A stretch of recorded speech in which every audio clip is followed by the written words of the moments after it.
আজ শুধু গেইটে তালা বন্ধ করতে ভুলিনি, গ্যাসের চুলা বন্ধ করতে, দুধ জাল করতেও ভুলে গেছি। প্রতিদিন এমন অসংখ্য ভুল করব আমি, বকা শুনব, তারপর একসময় অভ্যাস হয়ে যাবে। তখন আর ভুল হবে না।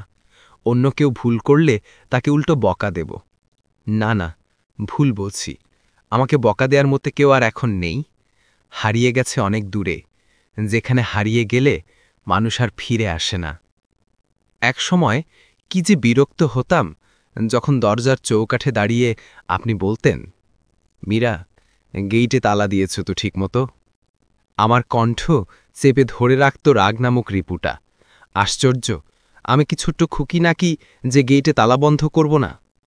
কিছুক্ষণ পর জোর করে হাসি হাসি মুখ করে বলতাম, জি দিয়েছি। ভালো করেছ। রাফসানকে প্রস্রাব করে শোয়াবে।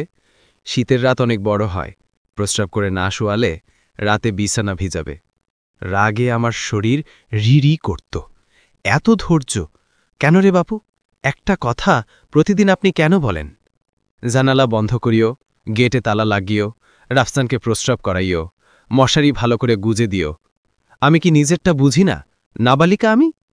ছেলের সংসারের প্রতি এত কিসের নজরদারি আপনার? চারটা খেয়ে নিজের মতো করে থাকেন না, বয়স তো কম হয়নি। আমাকে আমার মতো করে থাকতে দিন না। আপনার যন্ত্রণায় কিছুক্ষণ টিভি পর্যন্ত দেখতে পারতাম না। কানের কাছে এসে ঘ্যান ঘ্যান শুরু করে দেন। বেশিক্ষণ টিভি দেখলে চোখের ক্ষতি হবে। রঙিন টিভি থেকে গামা রশ্মি নামক এক প্রকারের ক্ষতিকর রশ্মি বের হয়, যেটা চোখের জন্য ক্ষতিকর। চোখ নষ্ট হলে আমার হবে, আপনার কি? এত হিংসা কেন আপনার মনে?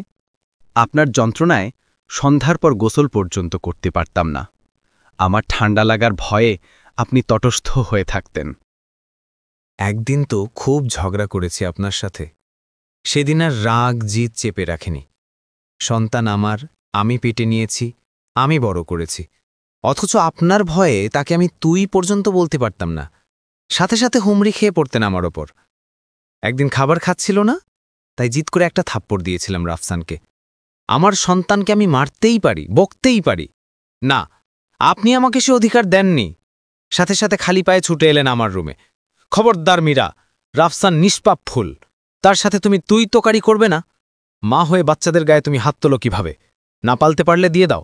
রাফসান আজ থেকে আমার কাছে থাকবে। সেদিন এত মেজাজ খারাপ হয়েছিল আপনার উপর। আমি তর্ক করেছি আপনার সাথে। আমার সন্তানের উপর আমার চেয়েও মনে হয় আপনার দরদ বেশি। নিজের দুইটা পালছেন না, আরও সন্তান পালর শখ আপনার। আমার কথা শুনে আপনি কষ্ট পেয়েছেন, মুখ লুকিয়ে কেঁদেছেন। সেদিন আপনার কান্নাকে আমার কাছে ন্যাকামি মনে হয়েছে।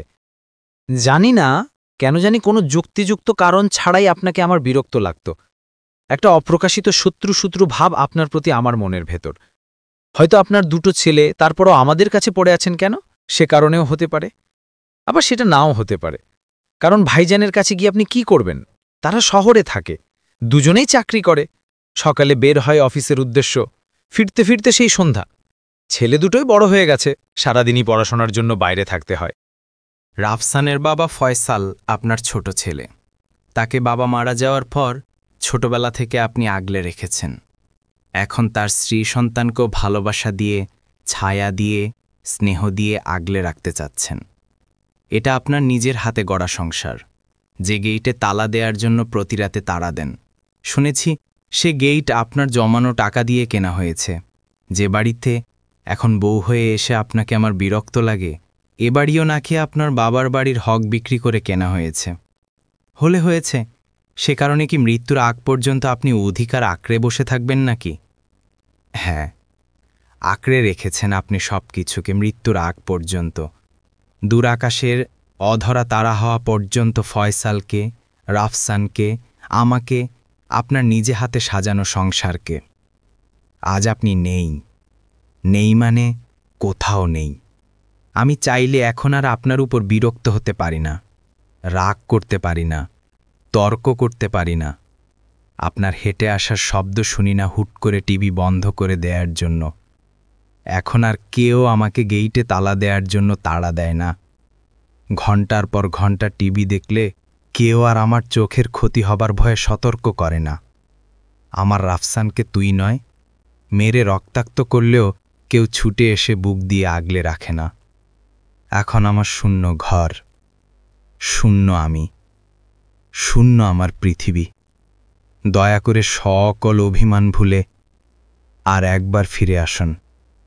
কখনো বিরক্ত হব না আপনার উপর, কখনো রাগ করব না, কখনো তর্ক করব না। আপনার আঁচলের শীতল ছায়ায় নিজেকে আড়াল করে ধন্য হব। প্রিয় বন্ধুরা, এতক্ষণ সাথে থেকে গল্পটা শোনার জন্য অশেষ ধন্যবাদ। গল্পটা আপনাদের কেমন লাগলো? ভালো লাগলে একটা লাইক, কমেন্ট ও শেয়ার করে দেবেন। আর পরবর্তীতে এরকম আরও নতুন নতুন গল্প শুনতে চাইলে আমার চ্যানেলটি সাবস্ক্রাইব করে সাথে থাকুন। ভালো থাকবেন সবাই। ধন্যবাদ।